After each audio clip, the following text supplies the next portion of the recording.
So far, we were studying about the public policy within Indian context, and then we went through role of NGOs and what NGOs are all about. और आज जो हमने देखना है that is regulatory agency and lobbying agency. As far as the regulating agency and lobbying agency is concerned, जो regulatory agency है और lobbying agency है वो दोनों आज हमने देखने हैं। और रेगुलेटरी एजेंसी में जैसे हमने देखना है कंपटीशन कमीशन हमने देखना है, या सेबी हमने देखना है, या ट्रॉय हमने देखना है। इसके अलावा दूसरा जो है लॉबिंग इंस्टीट्यूशन। तो अब इन दोनों के बीच कौन सी डिफरेंस है? जहां तक रेगुलेटरी एजेंसी की बात होती है, ये एक गवर्नमेंट एजेंसी या पब्लिक अथॉरिटी होती है जिसको ये रिस्पॉन्सिबिलिटी रहती है किसी हद तक for exercising autonomous authority over some area. That means we can say ये एक फंडिंग एजेंसी भी होती है, ये एक फंडिंग एजेंसी भी होती है as far as over some area of human activity, over some area of human activity. तो ये फंडिंग एजेंसी भी होती है और इसको कुछ ऑटोनॉमस कंट्रोल भी होता है, ऑटोनॉमस कंट्रोल भी होता है। और जहां तक लॉबिंग इंस्टीट्यूशन की बात है, लॉबिंग इंस्टीट्यूशन को आमतौर पे ऐसे डिफाइन किया गया है as part of laws to prevent political corruption. Political corruption ना हो जाए, पॉलिटिकल करप्शन को रोकने के लिए ये लॉबिंग इंस्टीट्यूशंस आते हैं, और ट्रांसपेरेंसी और अकाउंटेबिलिटी को मेंटेन करने के लिए ये लॉबिंग इंस्टीट्यूशंस वजूद में आते हैं। तो एक तो रेगुलेटरी एजेंसी है और दूसरा लॉबिंग एजेंसी होती है। तो रेगुलेटरी एजेंसी में हमने 3 देखने हैं, और लॉबिंग एजेंसीज में हमने फार्मर्स एसोसिएशन भी देखनी है, ट्रेड यूनियंस भी देखने हैं, और इसके अलावा और भी बहुत सारे ग्रुप्स हमने लॉबिंग इंस्टीट्यूशंस में देखने हैं। But first of all we will start through regulatory institutions. और जहां तक रेगुलेटरी इंस्टीट्यूशंस की बात है, हमने 3 रेगुलेटरी इंस्टीट्यूशंस देखने हैं, जिनमें सेबी आता है, जिनमें ट्रॉय आता है यानी टेलीकॉम, और इसमें कॉम्पिटिशन कमीशन भी आता है। जहां तक सबसे पहली जो बात है वो है सेबी की। अगर हम सेबी को देखेंगे, जिन लोगों को आप में से इकोनॉमिक्स होगा उन्होंने सेबी के बारे में देखा होगा, उन्होंने सेबी के बारे में सुना होगा। तो जहां तक सेबी की बात है, it stand SEBI। SEBI, SEBI is an abbreviation, stands for Securities and Exchange Board of India. SEBI, Securities and Exchange Board of India. जहां तक securities and exchange board of India की बात है, it was established under securities and exchange board of India act 1992। तो सेबी जो आई वजूद में 1992 में under securities and exchange board of India. SEBI खुद जो एब्रिवेशन है तो that stands for securities and exchange board of India, और ये जो सेबी है ये एस्टैब्लिश हुई है under securities and exchange board of India act of 1992। और इसका ऑब्जेक्टिव क्या रहेगा? अगर ये इकोनॉमिक सेक्टर की एक ऑर्गेनाइजेशन, तो इसके ऑब्जेक्टिव्स क्या हो सकते हैं? फॉर एग्जांपल, अगर इसका रोल या इसके पावर्स या जो इसकी इंपॉर्टेंस है वो किस चीज में छुपी है? It's objective is protect the interest of the investors. Investors के आपने क्या बचाने हैं? ये जो सेबी है इसको, ये ऑब्जेक्टिव, इसका एम, ये या पावर, इसका ये रोल रहता है to protect the interests of the investors in securities and to promote the development and to regulate the securities market.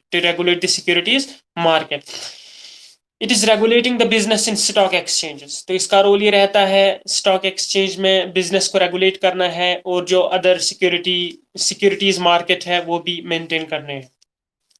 Registering and regulating the working of intermediaries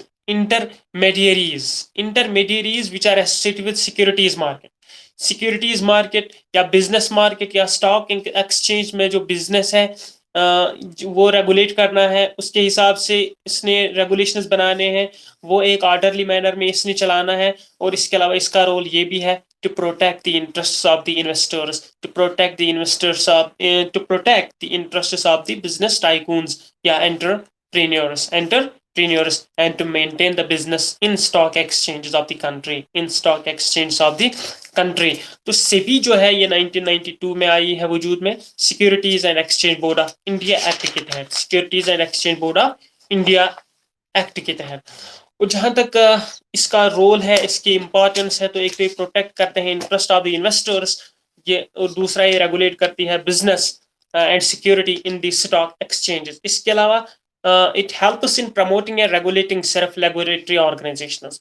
तो जो self regulatory organizations होती हैं उनको regulate या उनके related जो business उनका होगा, जो उनके imports outputs imports या exports होते हैं, in promoting those very things, in regulating their business, तो self regulatory organizations जो है उनको भी ये SEBI जो है ये उनको भी मदद देती है. इसके अलावा एक अहम रोल इसका जो रहता है वो ये रहता है to prevent fraud in the market, to prevent and prohibit fraudulent in the market. Fraud, unfair trade activities जो है, अनफेयर ट्रेड प्रैक्टिसेस एक्टिविटीज जो है उनको प्रोहिबिट करना है, उनको रोकना है. तो ये सारा जो रोल है ये सेबी का रहता है. तो securities and exchange board of India 1992 में वजूद में आती है और ये किसके तहत आती है? Securities and exchange board of Indian act 1992 के तहत. और इसका जो रोल रहता है वो ज्यादा बिजनेस के रिलेटेड रहता है, सिक्योरिटीज रिलेटेड बिजनेस के रिलेटेड रहता है, फर्म्स के रिलेटेड रहता है, स्टॉक एक्सचेंजेस के रिलेटेड रहता है कि carry on trade efficiently and equally and promote the interests of the promote the interests of the entrepreneurs, promote the interest of the protect the interests of the investors. इसके अलावा prevent illegal trade practices, prevent fraudulent practices and unfair trade practices related to securities markets. तो ये सारा जो था ये सेबी के बारे में है और सेबी के बारे में ज्यादा ये इंपॉर्टेंट है ये कब वजूद में आई है. दैट मीन्स जब ग्लोबलाइजेशन आ गई 1990s के बाद, अर्ली 1990s, दैट मीन्स 1992 में ये सेबी जो वजूद में आती है. उसके बाद इसमें एक और रेगुलेटरी बॉडी आती है, एक और रेगुलेटरी कमीशन आता है, that is competition commission of India. Competition commission of India. जहां तक कॉम्पिटिशन की बात है तो उसमें आप क्या करते हो? मवाजना करते हो, कौन कामयाब होता है, कौन फेल होता है, कौन इंटरमीडिएट लेवल पर रहता है. लेकिन जहां तक कॉम्पिटिशन कमीशन ऑफ इंडिया की बात है, CCI, Competition Commission of India was established under the Competition Act 2002. तो Competition Act of India 2002 के तहत Competition Commission of India establish किया जाता है 2002 में विद द मैंडेट मतलब रोल या पावर. इंपॉर्टेंस किस चीज की है, कौन सी इंपॉर्टेंस है, क्यों इंपॉर्टेंट है कॉम्पिटिशन कमीशन ऑफ इंडिया, क्यों बनाया गया था competition commission of India 2002? Because to prevent practices having adverse effect on competition, adverse effect on competition, that means वो एक्टिविटीज आपने रोकने हैं जो अनफेयर होंगी, जो इलीगल होंगी और जो इनइक्वल होंगी, जो कंपटीशन में रखना डाल रहे होंगे. जो कोई फॉर एग्जांपल कोई कंपटीशन चल रहा है दो कंपनीज के बीच, तो एक कंपनी कामयाब नहीं होती है और दूसरी कामयाब होती है. लेकिन वो कामयाब कैसे होती है? वो गलत प्रैक्टिसेस इस्तेमाल करके, गलत प्रैक्टिसेस का यूसेज करके वो अचीव करते हैं अपने टारगेट्स और वो कामयाब हो जाती है. That means to prevent practices having adverse effect on competition. तो यहाँ पर भी इलीगल प्रैक्टिसेस या अनफेयर प्रैक्टिसेस आपने रोकनी है जहां तक competition between firms is concerned, competition between companies or factories is concerned, business organizations is concerned. वो unfair practices आपने रोकनी है. जहां तक competition की बात है आपने उसको efficient और fearful manner में प्रमोट करना है, मेंटेन करना है. एक काम इसका ये है to prevent practices having adverse effect on competition.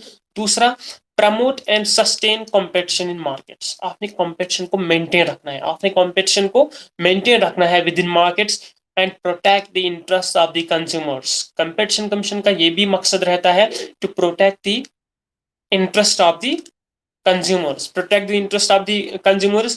इसके अलावा it has to ensure freedom of trade. It has to ensure freedom of trade. तो ये इसका रोल रहता है. फ्रीडम ऑफ ट्रेड मेंटेन होना चाहिए, कंज्यूमर्स के जो इंटरेस्ट्स है वो सेफ रहने चाहिए, उनको आपने प्रोटेक्शन देनी है. इसके अलावा आपने प्रमोट करना है मार्केट में कंपटीशन, और आपने जो कंपटीशन में इलीगल या करप्ट प्रैक्टिसेस आती है वो आपने कंट्रोल करनी है, रोकनी है. इसके अलावा कंपटीशन कमीशन के रिलेटेड एक अमेंडमेंट हुई है इंडिया में, that is competition amendment act 2007. तो कंपटीशन कमीशन वजूद में आया था 2002 में अंडर कंपटीशन एक्ट, लेकिन इसके रिलेटेड जो पहली अमेंडमेंट आ गई that is competition amendment act 2002. It has incorporated some of the changes in the competition act of 2002. तो 2007 में जो इसमें अमेंडमेंट हुई है उसकी वजह से खासी कुछ तब्दीलियां आई है 2002 वाले कंपटीशन एक्ट में, इंक्लूडिंग द एस्टैब्लिशमेंट ऑफ, उससे क्या एस्टैब्लिश हुआ? एक कोर्ट एस्टैब्लिश हुआ, that is competition appellate tribunal. Competition appellate tribunal, competition appellate tribunal, that is CAT, that is CAT। एक तो होती है सेंट्रल एडमिनिस्ट्रेटिव ट्राइब्यूनल, वो अलग है, लेकिन दूसरा है जो कंपटीशन कमीशन में अमेंडमेंट हुई है 2007 में, उसकी वजह से क्या एस्टैब्लिश हुई है, उसकी वजह से बदलाव हुए हैं 2002 वाले एक्ट में, और एक कोर्ट जो कंपटीशन लेवल का है, कंपटीशन के रिलेटेड है, वो वजूद में आती है, competition appellate tribunal, competition appellate tribunal CAT। और इसका काम क्या रहता है, to hear appeals from the orders of the CCI, to hear appeals from the orders of the CCI। Appeals इसने सुनने हैं किस ऑर्डर्स के तहत, जो कंपटीशन कमीशन ऑफ इंडिया से आएंगे, जो कंपटीशन कमीशन ऑफ इंडिया से आएंगे। तो competition commission of India was established in 2002 under competition act of 2002, but it got amended in 2007 and its amendment led to few changes in 2002 competition act, और उसमें जो तब्दीलियां आई है, it led to establishment of competition appellate tribunal CAT, and its power is to hear appeals from the orders of the competition commission of India, competition commission of India। उसके बाद एक और regulatory institution आती है, regulatory body आती है, और इसके बाद जो आती है वो टेलीकॉम के रिलेटेड है, उसको हम कभी कभार ट्राई बोलते हैं, TRAI, telecom regulatory authority of India, telecom regulatory authority of India, TRAI, telecom regulatory authority of India. जहां तक telecom regulatory authority of India, it was established under telecom regulatory authority of India in 1997। SEBI 1992 में आ गया, competition commission 2002 में आ गया, और जो try है, telecom regulatory authority of India, it was established under telecom regulatory authority of India act 2007, 1997। तो SEBI, securities and exchange board of India 1992 में वजूद में आता है, कंपटीशन कमीशन 2002 में वजूद में आता है, और telecom regulatory authority of India 1997 में वजूद में आती है। To regulate the telecommunication services, to regulate the telecommunication services, its establishment जो था, that was considered necessary in the context of liberalization, क्योंकि recently वर्ल्ड में हुई थी तब 90s में liberalization, globalization और privatization। तो जो establishment हुई है टेराई की, telecom regulatory authority of India, that was deemed necessary in the context of liberalization and private sector participation,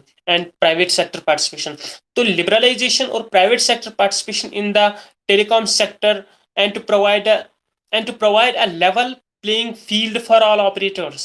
एक तो प्राइवेट सेक्टर पार्टिसिपेशन इसमें होगी टेलीकॉम सेक्टर में, क्योंकि बहुत सारी कंपनीज वो होती हैं जो गवर्नमेंट की होती है, और बहुत सारी कंपनीज टेलीकॉम रेगुलेटरी में होती है जो प्राइवेट होती है। तो जो एस्टैब्लिशमेंट हुई है टेराई की, उसको मतलब इंपॉर्टेंट माना गया है, नेसेसरी माना गया है, जहां तक लिबरलाइजेशन की बात है, जहां तक प्राइवेट सेक्टर पार्टिसिपेशन की बात है टेलीकॉम सेक्टर में।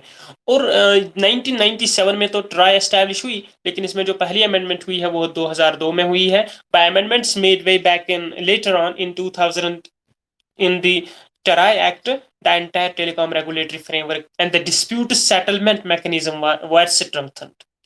तो जो अमेंडमेंट इसमें 2000 में हुई है ट्राई एक्ट में, telecom regulatory authority of India, इस एक्ट में जो अमेंडमेंट हुई है 2000 में, उसकी वजह से क्या हुआ, जो पूरी टेलीकॉम रेगुलेटरी फ्रेमवर्क है और इसके रिलेटेड जो डिस्प्यूट सेटलमेंट मैकेनिज्म है, उनको स्ट्रेंथन किया गया, उनको और स्ट्रांग किया गया। तो टेलीकॉम रेगुलेटरी अथॉरिटी जो है, इसको 2000 में जो अमेंडमेंट हुई है उसकी वजह से इसको और पावर्स मिले, इसकी वजह से इसका जो स्कोप है वो और इवॉल्व और इसका बढ़ गया, वो स्कोप और डीप होता गया इसका एरिया, और इसका जो डिस्प्यूट सेटलमेंट मैकेनिज्म है वो भी डीप हुआ है, उसका भी जो स्कोप है वो बढ़ गया। इसके अलावा bringing about clarity in the role and functions of the regulatory, एक तो ये अमेंडमेंट जो हुई है, एक तो क्लियरिटी आ गई कि रोल क्या है या फंक्शंस क्या है, telecom regulatory authority of India का जो रोल है वो क्या है, एक तो अमेंडमेंट से बिल्कुल क्लियर हुआ, और दूसरा सर्टेन एडिशनल फंक्शंस वर एंट्रस्टेड, कुछ और जो एडिशनल फंक्शंस है वो इसको अथॉराइज की गई, एंट्रस्ट की गई। Separate dispute settlement body was created, separate, जिस तरह हमने कंपटीशन कमीशन में कंपटीशन अपीलेट ट्राइब्यूनल देखी है, इसी तरह यहाँ भी एक सेपरेट डिस्प्यूट सेटलमेंट बॉडी, एक डिस्प्यूट सेटलमेंट बॉडी वजूद में आ गई है, that is known as telecom dispute settlement and appellate tribunal, telecom dispute settlement and appellate tribunal. तो ये जो अमेंडमेंट इसमें होती है, एक तो इसका जो पावर्स है वो और ज़्यादा स्ट्रांग होते हैं, और दूसरा इसके पावर जो है और ज़्यादा बढ़ जाते हैं। इसके अलावा यहाँ पर एक डिस्प्यूट सेटलमेंट बॉडी वजूद में आती है, that is known as telecom dispute settlement and appellate tribunal. Telecom dispute settlement and appellate tribunal, TDSAT, telecom dispute settlement and appellate tribunal, TDSAT, telecom dispute settlement and appellate tribunal, telecom dispute settlement and appellate tribunal, TDSAT. It was also constituted for settlement of disputes. It was also constituted for settlement of disputes. इसके अलावा ये जो try है, इसका और क्या role रहता है? It charts out measures, it charts out measures to promote competition and efficiency in the operation of the telecommunication sector. Competition को फ़रोग देना, इफिशिएंसी को मेंटेन करना टेलीकॉम सेक्टर में। जैसे अगर आज की बात करेंगे तो बहुत सारे कंपनीज वो है जो पीछे रह गई है, जिसमें एयरसेल की अगर बात करेंगे, जिसमें आइडिया की अगर बात करेंगे, तो वो पीछे रह गई है इस वक्त। अगर इस वक्त चल रही है ज़्यादा, एक तो जियो है और दूसरा एयरटेल है। तो telecom regulatory authority of India का जो एम इसके अलावा ये रहता है to promote competition and efficiency in the operation of telecommunication services, so that to facilitate growth of such services and to aid the public, to lay down the standards of quality of service to be provided by the service providers. तो इसकी जो service है वो qualitative level से improve हो जाती है, इसका ये काम रहता है। अगर हमने एफिशिएंसी बढ़ानी है, अगर हमने अपने सब्सक्राइबर्स कस्टमर्स बढ़ाने हैं, तो you have to improve your quality, you have to improve your quality. वो भी इसमें आता है, ट्राई में वो भी आता है। तो ट्राई का जो मेन एम है, तो लिबरलाइजेशन या प्राइवेट सेक्टर पार्टिसिपेशन की वजह से जो एस्टेब्लिशमेंट हुई है ट्राई का या 1997 में, क्योंकि रिसेंटली ग्लोबलाइजेशन हुई थी वर्ल्ड में, तो इसका जो एस्टेब्लिशमेंट हुआ था वो डीम किया गया necessary in the context of liberalisation and private sector participation. इसके अलावा जो इसमें 2000 में फिर अमेंडमेंट हो जाती है, उस एक्ट के तहत इसके पावर्स इंक्रीज, तो एक तो इसका एरिया वाइड हो जाता है, और एक डिस्प्यूट सेटलमेंट बॉडी भी क्रिएट हो जाती है, जिसको कहते हैं telecom dispute settlement and appellate tribunal. और इसके जो पावर्स रहते हैं, एक तो वो इंक्रीज हो ही जाते हैं, दूसरा इसका ये काम रहता है to promote competition within various companies of the TRAI and to maintain efficiency and by improving the quality for the service providers, by improving the quality for the service providers. तो ये तीन जो हमने पढ़े, चाहे वो सेबी की बात है, कंपटीशन कमीशन ऑफ इंडिया की बात है, telecom regulatory authority of India की बात है, ये है रेगुलेटरी कमीशन। ये क्या है? ये रेगुलेटरी कमीशन है। तो रेगुलेटरी कमीशंस क्या होते हैं? रेगुलेटरी कमीशंस वो कमीशंस होते हैं जो किसी हद तक ऑटोनॉमस भी होते हैं, और उनको पब्लिक के रिलेटेड कोई रिस्पॉन्सिबिलिटी रहती है, पब्लिक के रिलेटेड कोई रिस्पॉन्सिबिलिटी रहती है। अगर सेबी की बात करेंगे, चाहे वो फंडिंग एजेंसी हो या ट्रेड प्रैक्टिसेस के रिलेटेड कुछ कवानीन बनाती है, या अगर हम कॉम्पिटिशन की बात करेंगे, कॉम्पिटिशन कमीशन की, तो कॉम्पिटिशन कमीशन का ये काम रहता था to maintain competition, promote the interest of the consumers, to promote trade practices, efficient trade practices, but to stop fraud in the competition, fraudulent practices in the competition रोकने हैं। इसी तरह telecom regulatory authority of India, उसका भी हमने role या general view हमने देखी। तो ये सारे जो तीनों थे, ये रेगुलेटरी इंस्टीट्यूशंस है या रेगुलेटरी बॉडीज है। अब जो हमने पढ़नी है, वो हमने पढ़नी है लॉबिंग इंस्टीट्यूशंस, वो है। तो फर्क क्या है between regulatory bodies and lobbying institutions? फर्क यही है, जो रेगुलेटरी बॉडीज होती है उनको कुछ हद तक ऑटोनॉमी भी होती है, और कुछ हद तक वो रिस्पॉन्सिबल भी रहती है फॉर पब्लिक। ये फंड, चाहे वो फंडिंग के रिलेटेड हो या अथॉरिटी के रिलेटेड, या उनके जो पावर्स हैं उनको वो रिस्पॉन्सिबिलिटी रहती है, तो वो ऑटोनॉमस भी होती हैं। लेकिन जहाँ तक लॉबिंग इंस्टीट्यूशंस की बात है, लॉबिंग इंस्टीट्यूशंस की अगर बात करेंगे, तो इसका मतलब ये है, ये फ्रेम आउट करते हैं लॉ, ताकि ट्रांसपेरेंसी गवर्नमेंट सेक्टर में मेंटेन हो, पब्लिक सेक्टर में अकाउंटेबिलिटी मेंटेन हो, और जो पॉलिटिकल करप्शन है वो कंट्रोल हो जाए। जहां तक लॉबिंग इंस्टीट्यूशंस की बात करेंगे, अगर हम लॉबिंग इंस्टीट्यूशंस की बात करेंगे, तो इसमें सबसे पहले आता है federation of Indian Chambers of Commerce and industry, federation of Indian Chambers of Commerce and industry.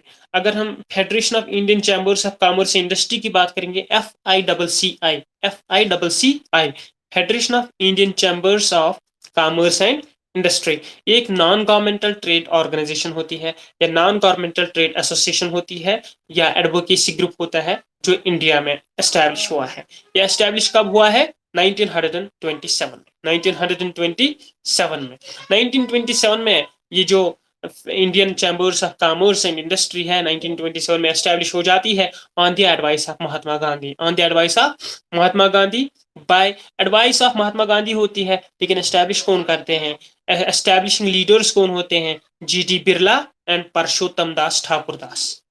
G D Birla and Parshottam Das Thakur Das.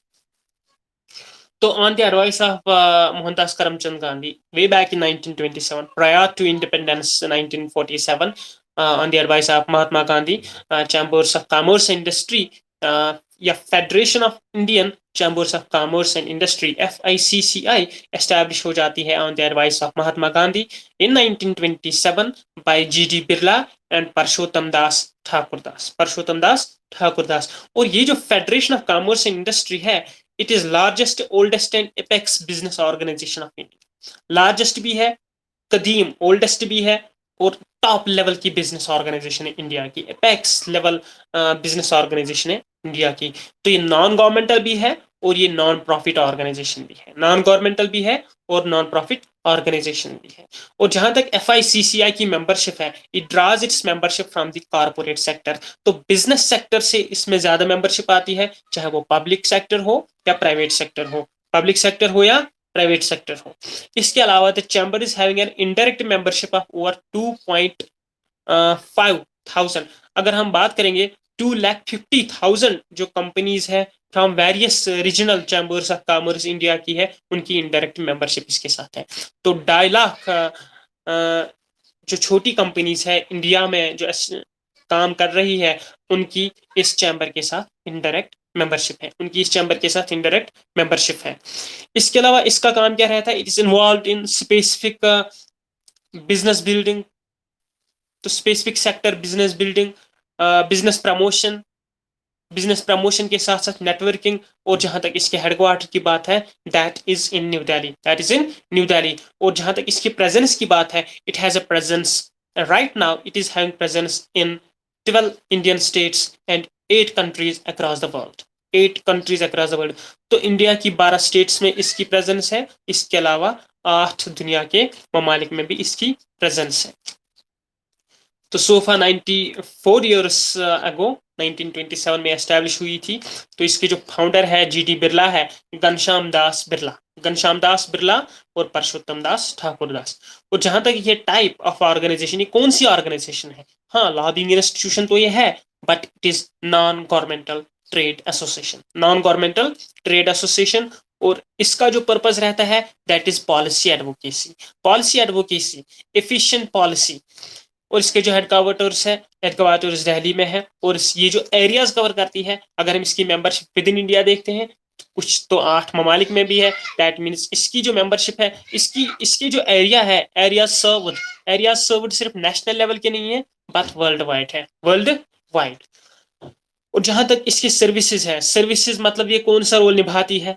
Promotion of the business, promotion of the networking within business and promotion of policy reforms within the business, promotion of policy reforms within the business। ये 3 अहम role है इसके। और जहां तक membership की बात है, कंपनीज की अगर बात करेंगे, और 2.5 लाख, तो 2.5 लाख कंपनी इसके साथ इनडायरेक्टली मेंबरशिप है। और जहां तक करंटली इसका जो सेक्रेटरी जनरल है, वो है दिलीप चेनॉय, दिलीप चेनॉय। तो Dilip Chenoy is the current secretary general of FICCI, chambers of commerce industry का जो सेक्रेटरी जनरल है वो है दिलीप चेनॉय। और इसका जो प्रेसिडेंट है राइट नाउ, वो है उदय शंकर, वो है उदय शंकर। तो Uday Shankar is the president of Chambers of Commerce and Industry, और Dilip Chenoy is it secretary general. और जहां तक employees involve in this very organisation is number of employees including is 500। Companies indirect membership की बहुत सारी है, लेकिन जो करंट इसकी मेंबरशिप है, करंट इसकी जो एम्प्लॉयज है, एम्प्लॉयज इसमें 500 है। तो ये एक नॉन गवर्नमेंटल ऑर्गेनाइजेशन है, या नॉन गवर्नमेंटल के साथ साथ हम कह सकते हैं it is non government as well as non profit. That means it is not for profit organisation. तो it is non government but not for profit organisation. तो ये पहला लॉबिंग इंस्टीट्यूशन आता है जो 1927 में एस्टेब्लिश हुआ था। और इसके बाद जो आते हैं वो आते हैं इंडियन ट्रेड यूनियंस। अगर हम इंडियन ट्रेड यूनियंस की बात करेंगे, इंडियन ट्रेड यूनियंस, तो इंडियन ट्रेड यूनियंस का मकसद क्या हो सकता है? इंडियन ट्रेड यूनियंस का मकसद है, जैसे ये ट्रेड के रिलेटेड है, तो इंडियन ट्रेड यूनियंस जो आते हैं वो आते हैं ministry of Labour and employment के तहत। Ministry of Labour and employment के तहत, ministry of Labour and employment के तहत। और जहां तक इंडियन ट्रेड यूनियंस की बात है, वो रजिस्टर हो जाते हैं under the trade union act of 1926, under the trade union act of 1926। तो 1926 ट्रेड यूनियन एक्ट इंडिया में आया है। और जो ये ट्रेड यूनियन है इंटरनेशनल लेवल पर ये आते हैं इंटरनेशनल लेबर ऑर्गेनाइजेशन में। तो India is the member of international labour organisation. और जहां तक ये रेगुलेटरी बॉडी है, लॉबिंग इंस्टीट्यूशन है, ये ट्रेड यूनियंस। लेकिन इसका जो मिनिस्ट्री से ताल्लुक है, अगर मिनिस्ट्री की बात करेंगे तो वो आती है Ministry of Labour and Employment. जो Ministry of Labour and Employment है, that is regulatory authority, that is regulatory authority. तो जो ट्रेड यूनियंस है, अगर इंडिया में हम बात करेंगे ट्रेड यूनियंस की, सबसे अगर ये ट्रेड यूनियंस में हम देखेंगे, इंडिया में इस वक्त जो है 12 सेंट्रल ट्रेड यूनियंस है। स्टेट लेवल का अलग है, लेकिन अगर हम नेशनल लेवल की बात करेंगे तो at present there are 12 central trade union organisations in India. बहुत सारे ट्रेड यूनियंस वो है जिनका जो एफिलिएशन है वो पॉलिटिकल पार्टी से है, वो पॉलिटिकल पार्टी से है। अगर हम ट्रेड यूनियंस की बात करेंगे, सबसे पहले आएगा all India trade union Congress, all India trade union Congress, AITUC, all India trade union Congress. भारतीय मजदूर संघ, BMS, भारतीय मजदूर संघ। Centre of Indian trade union, CITU, centre of Indian trade union, CITU। Hind मजदूर किसान पंचायत, हिंद मजदूर किसान पंचायत, HMKP। हिंद मजदूर सभा, HMS, Hind Mazdoor Sabha. Indian Federation of Free Trade Unions, IFFTU, IFFTU, Indian Federation of Free Trade Unions. Indian National Trade union Congress, जो पहली थी वो थी All India trade union Congress. अब जो ये वाली है Indian National Trade union Congress, INTUC। इसके अलावा National Front of Indian Trade Unions, National Front of Indian Trade Unions. इसके अलावा National Labour Organisation, NLO, National Labour Organisation. Trade unions coordination centre, trade unions coordination centre, TUCC, trade unions coordination centre. United trade union Congress, United trade union Congress, UTUC, United trade union Congress, Lenin Sarani, Lenin Sarani. तो ये दो है, UTUC, United trade union Congress simple वाला, और दूसरा है United trade union Congress Lenin Sarani, UTUC -LS। तो ये ट्रेड यूनियंस है इंडिया के। और जहां तक ट्रेड यूनियंस की बात है, जो सेंट्रल ट्रेड यूनियंस है ये शुमार किए जाते हैं largest federations in the country, जो रिप्रेजेंट करती हैं लेबर को एट द नेशनल लेवल, जो रिप्रेजेंट करते हैं लेबर को एट द नेशनल लेवल। तो ये largest federation with in the country है। और जहां तक अगर हम इसके अगर हमने देखा all India trade union Congress, तो ये अगर एफिलिएटेड है तो किस पार्टी के साथ एफिलिएटेड है? फॉर एग्जांपल एक आता है all India central council of trade unions, all India central council of trade unions, AICCTU, all India central council of trade unions. ये एफिलिएट है कम्युनिस्ट पार्टी ऑफ इंडिया के साथ। लेकिन ये कौन सी कम्युनिस्ट पार्टी है? मार्क्सिस्ट यानी leftist, Leninist, Marxist Leninist, CPI और CPIM। तो ये CPIM के साथ मुंसलिक है। All India central council of trade unions is affiliated with, politically इसकी जो रिलेशनशिप है वो है communist party of India Marxist के साथ, Communist party of India Marxist के साथ। और जहां तक all India trade union Congress की बात है, उसकी जो मेंबरशिप है, पॉलिटिकल रिलेशनशिप है, वो है सिंपल CPI के साथ, Communist party of India, Communist party of India. तो All India trade union Congress की जो पॉलिटिकल रिलेशनशिप है वो है all India Communist party of India के साथ। और जो पहली जो लेबर यूनियन मैंने बता दी, जिसमें all India central council of trade unions आते हैं, वो है communist party of India Marxist के साथ। जो all India trade union Congress है वो है कम्युनिस्ट पार्टी ऑफ इंडिया के साथ। अगर हम भारतीय मजदूर संघ को देखेंगे तो वो RSS के साथ उसकी पॉलिटिकल रिलेशनशिप है, राष्ट्रीय समया सेवक स्वयं सेवक संघ, RSS। राष्ट्रीय स्वयंसेवक संघ, उसके साथ भारतीय मजदूर संघ की पॉलिटिकल रिलेशनशिप है। और अगर हम बात करेंगे Indian National Trade union Congress की, Indian National Trade union Congress, इससे पहले था all India trade union Congress जो सीपीआई के साथ थी। तो यह वहां पर All India trade union Congress है, लेकिन यहाँ पर Indian National Trade union Congress है।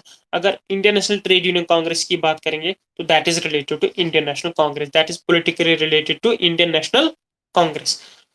तो अगर हम ट्रेड यूनियन कोऑर्डिनेशन सेंटर को देखेंगे, trade union coordination centre is having political relationship with all India forward block, all India forward block. तो ये कुछ इंपॉर्टेंट ट्रेड ऑर्गेनाइजेशन थी और इनकी जो पॉलिटिकल रिलेशनशिप है वो कुछ पार्टीज के साथ थी, वो कुछ पार्टीज के साथ थी।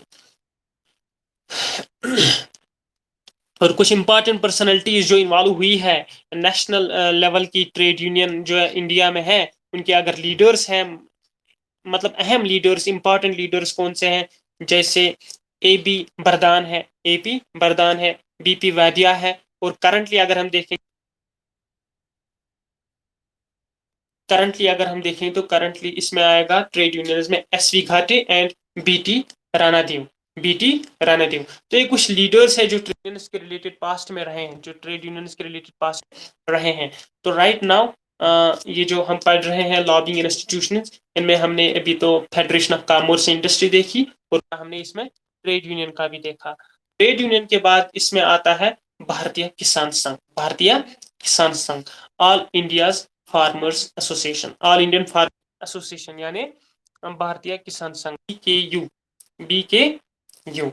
जहां तक भारतीय किसान संघ की बात है, इसको कहा जाता है इंडियन फार्मर्स यूनियन भी, इंडियन फार्मर्स यूनियन। और ये जो इंडियन फार्मर्स यूनियन है, इन फार्मर्स यूनियन ये फार्मर्स रिप्रेजेंटेशन या फार्मर्स रिप्रेजेंटेटिव ऑर्गेनाइजेशन है within India, farmers representative organisation है विद इन इंडिया। और इसको फाउंड किया था चौधरी करण सिंह ने, चौधरी सिंह ने। तो Chaudhary Karan Singh founded it way back in from the Punjab खेतीबाड़ी यूनियन, पंजाब खेतीबाड़ी यूनियन। तो पहले पंजाब खेतीबाड़ी यूनियन थी, पंजाब खेतीबाड़ी यूनियन की बेस पे इसको फाउंड किया था चौधरी करण सिंह ने। इंडियन फार्मर्स यूनियन या इंडियन फार्मर्स ऑर्गेनाइजेशन जो है भारतीय किसान यूनियन, इसको फाउंड किया था चौधरी करण सिंह ने फ्रॉम दी पंजाबी खेतीबाड़ी यूनियन।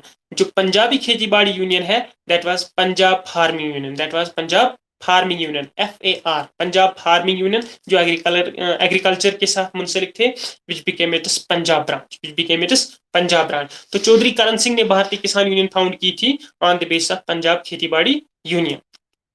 और जहां तक इस यूनियन की बात है, it is affiliated to the all India Kisan Sangharsh coordination committee, all India Kisan Sangharsh coordination committee के साथ इसकी जो है मेंबरशिप है या एफिलिएशन है, एफिलिएशन है। और जहां तक हेडक्वार्टर्स है ऑल इंडिया किसान यूनियन की, अगर हम हेडक्वार्टर्स देखेंगे तो वो उत्तर प्रदेश में है। उत्तर प्रदेश के किस शहर में है? सिसुआली, सिसुआ, SISAULI, सिसावली, सिसावली में इसके हेडक्वार्टर्स है ऑल इंडिया किसान यूनियन के, भारतीय किसान यूनियन के।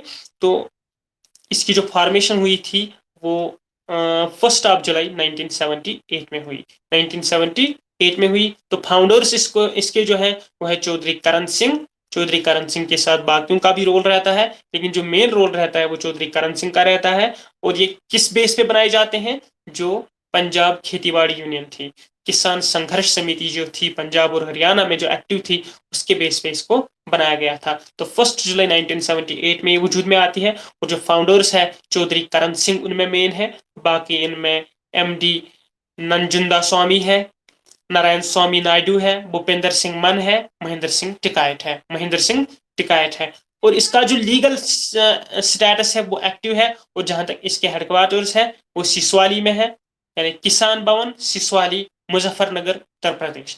किसान भवन सिसवाली, मुजफ्फरनगर, उत्तर प्रदेश में इसके हेडक्वार्टर्स है। और इसका जो रीजन है वो इंडिया है, लेकिन इसमें जो स्टेट्स इंक्लूड होती हैं वो ज्यादा नॉर्थ और सेंटर के होती है, नॉर्थ और सेंटर के होती है, वेस्ट और ईस्ट या साउथ से थोड़ी थोड़ी आती है। और जो इसके जनरल सेक्रेटरी है राइट नाउ वो है Yudhir Singh, Yudhir Singh is the general secretary of BKU, Bharatiya Kisan union के जो जनरल सेक्रेटरी है वो ये युधीर सिंह, युधीर सिंह।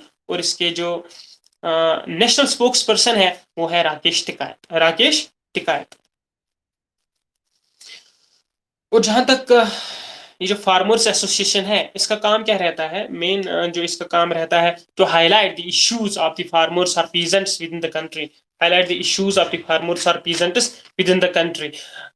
या इसके अलावा इसमें लैंड रिफॉर्म्स की भी बात आती है, एबॉलिशन ऑफ जमींदारी सिस्टम की भी बात आती है, facilities for large fertilisers, irrigation to farmers, ये सारी जो फैसिलिटीज है ये मुहैया कराने हैं, या बाकी जो भी प्रॉब्लम्स है वो ये हाईलाइट करते हैं जो रिलेटेड टू एग्रीकल्चर या रिलेटेड टू पीजेंट्स होते हैं या फार्मर्स होते हैं। इसके अलावा जो ये मूवमेंट स्टार्ट करते हैं वो ज्यादातर पीसफुल होते हैं, लेकिन एट टाइम्स जब सर्कमस्टेंसेस डिमांड करते हैं तो वो जो मोमेंट्स होते हैं वो वायलेंट भी बन जाते हैं। वो क्या बन जाते हैं, वो वायलेंट भी बन जाते हैं। और जहां तक methods used by the farmers, जो भारतीय किसान यूनियन में जो मेंबर्स है, फार्मर्स एसोसिएशंस है, वो मेथड्स जो यूज करते हैं अपनी डिमांड्स ग्रीवेंस को हाईलाइट करने के लिए, blocking of roads and railways, blocking of roads and railways, refusing politicians and bureaucrats entry within villages, उनको वो गांव में घुसने ही नहीं देते हैं। फिर जब ये प्रोटेस्ट करते हैं, या तो ये हाईवे या रेलवे सेक्टर ये सारा ब्लॉक करते हैं प्रोटेस्ट की सूरत में, प्रोटेस्ट की शक्ल में।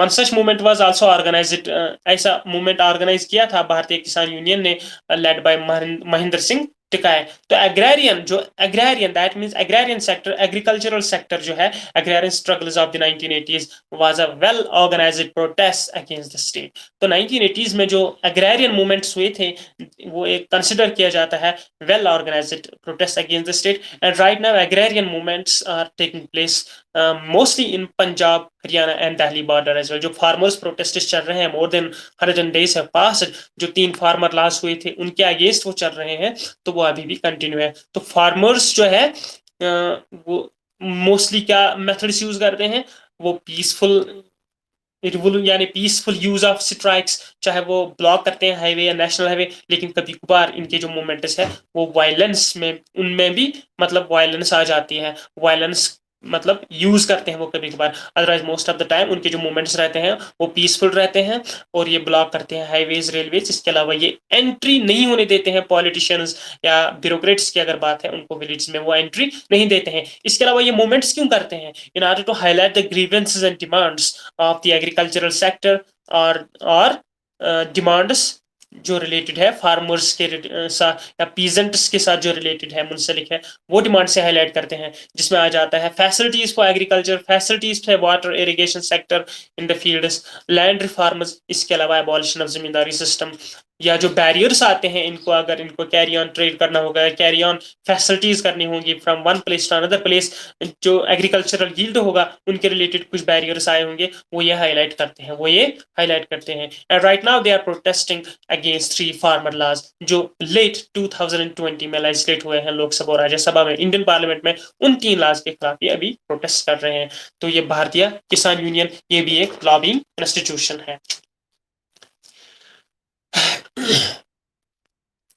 जहां तक भारतीय किसान यूनियन की बात करेंगे, भारतीय किसान यूनियन के बाद आ जाता है women's India association, women's India association. लेकिन जो भारतीय किसान यूनियन है इसमें महेंद्र सिंह टिकायत का रोल रहता है। उसके बाद इसमें अगर पास्ट में देखेंगे 1947 से भी 1947 से पहले भी मूवमेंट्स हुए हैं, जैसे बरदौली सत्याग्रह हुई थी, तबेगा मूवमेंट हुआ था, तेलंगाना मूवमेंट हुआ था, वो सारे जो मूवमेंट्स है वो सारे रिलेटेड है फार्मर्स के रिलेटेड। उनको हम कह सकते हैं ये डेवलपमेंटल मूवमेंट्स भी है। हम इनको कह सकते हैं कि these very movements are also known as developmental movements. और जहां तक बात है इसके बाद आ जाता है इंडिया में वुमेन्स मूवमेंट।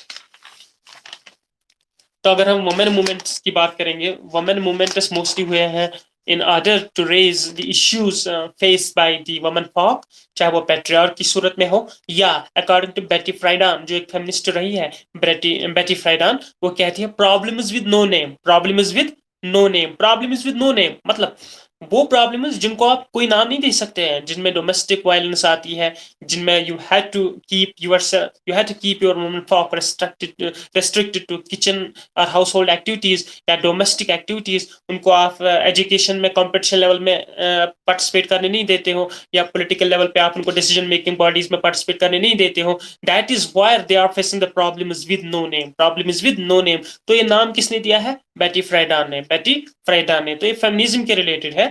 तो अगर हम वुमेन्स के मूवमेंट्स को देखेंगे तो in vindication to the rights of women 1792 ये बुक आई थी वलस्टोन क्राफ्ट की। किसकी? वलस्टोन क्राफ्ट की। तो ये सारे जो है ये फेमिनिस्ट है। या सेमन डिवेयर की सेकंड सेक्स आई है, तो ये भी फेमिनिस्ट है। तो ये फेमिनिस्ट इश्यूज है इंटरनेशनल लेवल के या पॉलिटिकल आइडियोलॉजी में आता है।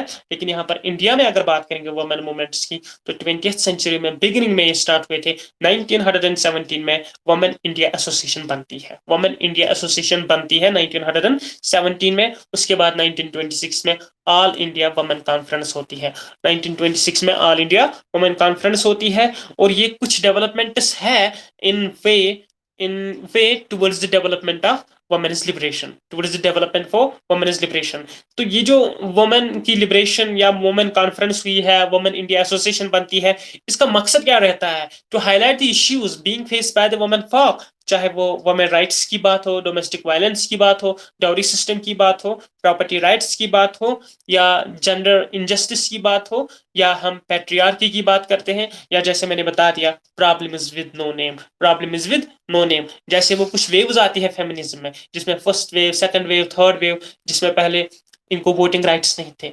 उसके बाद ये चाहते हैं कि हम पब्लिक के साथ साथ प्राइवेट सेक्टर में भी इक्वल होने चाहिए, पब्लिक के साथ साथ प्राइवेट सेक्टर में भी इक्वल होनी चाहिए। वो नारा दिया था ना एक फेमिनिस्ट ने, पर्सनल इज पॉलिटिकल।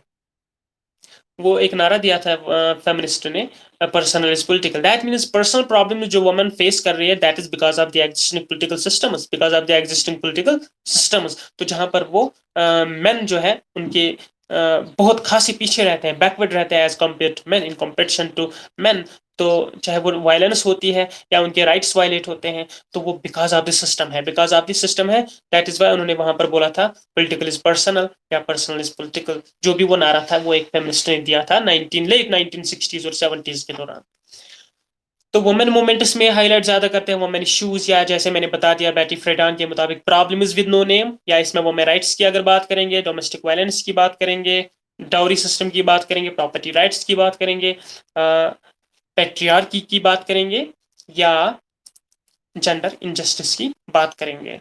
इसके अलावा वुमेन्स का रोल रहा है इंडिया में। अगर हम एनवायरमेंटल मूवमेंट को देखेंगे, जो चिपको मूवमेंट हुआ था, वहां पर भी उसको हम एक साइड से एनवायरमेंटल मूवमेंट कहते हैं और दूसरी साइड से हम उसको क्या कहते हैं?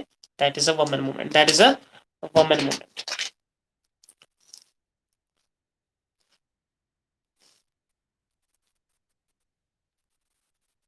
तो जहां तक जैसे मैंने बता दिया, वलस्टोन क्राफ्ट की जो बुक आती है, Mary Wollstonecraft in vindication to the rights of women 1792, वो एक अहम कंट्रीब्यूशन है जहां तक फेमिनिज्म की बात है, जहां तक फेमिनिज्म की बात है।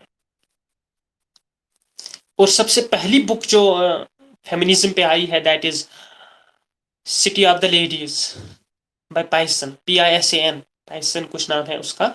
तो उन्होंने वो बुक दी थी city of the ladies, city of the ladies. वो पहली बुक होती है किस पे? फेमिनिज्म पे, वुमेन राइट्स पे। जहां तक अगर इंडिया में जो ये लॉबिंग इंस्टीट्यूशन हम पढ़ते हैं, तो first trade union of India की अगर हम बात करेंगे, वो लाला लाजपत राय ने बनाया था 1920 में, और उसका नाम था all India trade union Congress, जो कम्युनिस्ट पार्टी ऑफ इंडिया के तहत आता है। All India trade union congress, that was founded in 1992 with Lala Lajpat Rai as its first president, Lala Lajpat Rai as its first president. तो वो फर्स्ट ट्रेड यूनियन इंडिया का था। बाकी इसमें मैंने आपको बता दिया एग्रेरियन ग्रुप्स, जिसमें भारतीय किसान यूनियन आती है, या ऑल इंडिया किसान सभा भी है, रिवोल्यूशनरी पीजेंट्स कन्वेंशन भी है, भारतीय किसान संघ गुजरात की है, RV संघम तमिलनाडु की है। लेकिन जो भारतीय किसान यूनियन है वो ज्यादातर नॉर्थ इंडिया को कवर करती है, wheat belt of north India, wheat belt of north India. और अगर हम ओल्डेस्ट एग्रेरियन ग्रुप की बात करेंगे, दैट इज ऑल इंडिया किसान सभा, ऑल इंडिया किसान सभा। तो अगर हम प्रोफेशनल इंस्टीट्यूशंस को देखेंगे, प्रोफेशनल एसोसिएशंस इंडिया में अगर हम देखेंगे, तो ये कभी कभार प्रेशर ग्रुप्स की का भी मतलब रोल निभाते हैं, चाहे वो भारतीय किसान सभा हो, चैम्बर्स ऑफ कॉमर्स या इंडस्ट्री हो, ट्रेड यूनियंस हो, या स्टूडेंट्स ऑर्गेनाइजेशंस हो, या बार काउंसिल ऑफ इंडिया हो। तो अगर हम प्रोफेशनल एसोसिएशंस की बात करेंगे, या जो भी हमें लॉबिंग इंस्टीट्यूशंस देखें, इनको हम कह सकते हैं कभी कभार कौन सा रोल निभाते हैं? प्रेशर ग्रुप्स का रोल निभाते हैं। प्रेशर ग्रुप वो होते हैं जो इलेक्शंस में पार्टिसिपेट नहीं करते हैं, पॉलिटिकल पार्टीज के अपोजिट में नहीं आते हैं, लेकिन ये गवर्नमेंट को प्रेशराइज करते हैं। ये गवर्नमेंट को प्रेशराइज करते हैं अपनी डिमांड्स के लिए या जनरल पब्लिक की डिमांड्स के लिए। तो बाकी जो प्रोफेशनल एसोसिएशन इसमें आती है उनमें इंडियन मेडिकल एसोसिएशन आती है, बार एसोसिएशन या बार काउंसिल ऑफ इंडिया आती है, उसमें all India federation of university and college teachers भी आती है, और इसमें स्टूडेंट ऑर्गेनाइजेशंस भी आती हैं। अगर हम इंडियन स्टूडेंट्स ऑर्गेनाइजेशंस की बात करेंगे तो उसमें जो बीजेपी के रिलेटेड है, बीजेपी की जो एफिलिएटेड स्टूडेंट विंग है, that is known as ABVP, Akhil Bharatiya Vidyarthi परिषद, अखिल Bharatiya Vidyarthi Parishad, ABVP, Akhil Bharatiya Vidyarthi Parishad, that is affiliated with BJP. और इन स्टूडेंट ऑर्गेनाइजेशन का काम क्या रहता है? To highlight the grievances and issues related to education sector and related to students. तो Akhil Bharatiya Vidyarthi Parishad ABVP, that is affiliated to BJP, all India students federation AISF, that is affiliated to CPI, CPI communist party of India, all India students federation. इसके अलावा NSUI, National Students Union of India. National Students Union of India is related to Indian National Congress, Indian National Congress. इसके अलावा Student Federation of India, Student Federation of India is affiliated to CPM, CPM। तो students federation of India, national students union of India जो कांग्रेस के साथ affiliated है, और इसके अलावा अखिल भारतीय विद्यार्थी परिषद जो बीजेपी के साथ रिलेटेड है। तो ये कुछ स्टूडेंट्स ऑर्गेनाइजेशन है जो इसमें आती है। तो चाहे हमने लॉबिंग इंस्टीट्यूशंस में जो भी हमने देखा, ये तो एक तो लॉबिंग इंस्टीट्यूशन है, and at times they act as, they play as a role of pressure groups. So this was all about these very regulatory institutions and regulatory के साथ साथ lobbying institutions. And next time we will study about जो globalisation हुई है उसकी वजह से India में जो डेवलपमेंट सेक्टर रहा है, इकोनॉमी रही है, वो कहाँ से कहाँ पहुंची है, और इंडिया में ई गवर्नेंस जो है वो क्या है। We will study that and later on we will move to the next paper.